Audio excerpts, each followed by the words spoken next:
What is up, disc golfers? Today on Iceberg TV, I'm really excited to bring you my top 3 tips to help make you a better putter.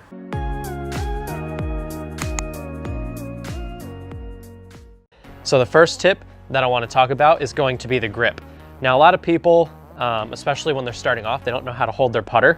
There's a lot of different ways you can hold your putter, but it's pretty unanimous that the best way to hold your putter is with some sort of a fan grip. Now, a power grip looks like this, a fan grip kind of looks like that, and then there's all kinds of different modified grips you can do. Basically, you want to use a fan grip where your fingers will be the most comfortable. Reason being, this is how you get a lot of power, a lot of distance, a lot of speed. Having more surface area on the disc is going to give you a bit more control. It's going to be a little harder to put spin on the disc, but it's going to allow you to really pop the disc up out of your hand when you release it. This is going to have the disc come out with a lot of speed and a lot of spin.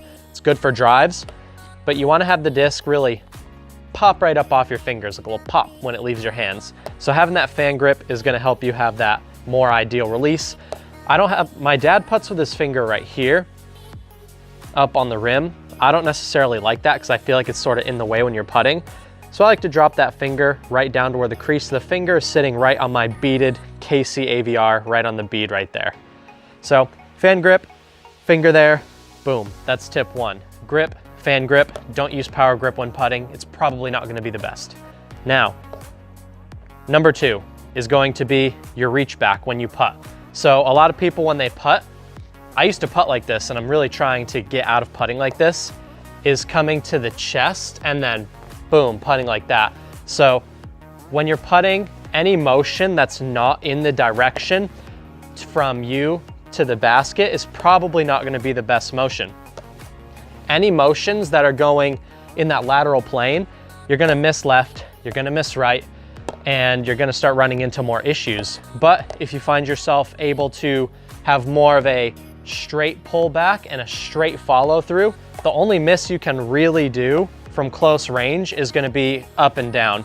But when you do anything like that or anything, turning, or it simulates more like a throw, you're going to find yourself missing right, left, up, and down, and finding it a little bit harder to control your power. So when we put those first 2 things together, we just size up the basket here. We just line up the putt. I have my fan grip here, and I'm going to take just a couple of practice strokes to make sure I'm really going, boom, straight at the basket. So hopefully we should just be able to, boom, put it right in the basket. So I used to putt like that. Boom, very aggressive, very fast spin putter. The wind in Australia really made me one of those people who really putts super hard. And it's good to have, putt with confidence and put a little spin and put a little pace on it. But really, if you miss your putt, you shouldn't have enough power to go more than 15 feet past the basket. That's a Paul Ulibarri tip that I really like. So when you putt, if you miss, you can be about 5-6 feet, beyond where that disc just landed, but that's about as much power as you need. Any distance you putt from, you really only need like the basket plus 15 feet is about the power you want. That's going to allow you to have the spin and the speed that you need. But then also, like, if you miss, you only have like a 15 to 20 foot comebacker, depending on the ground action. Okay guys, so the third and final tip that I want to go over with your putting is going to be a weight transfer. So this is something that takes a lot of practice, but when you master it, you're going to have more speed, more spin, more control, and you're going to be able to really command what your putter is going to be doing.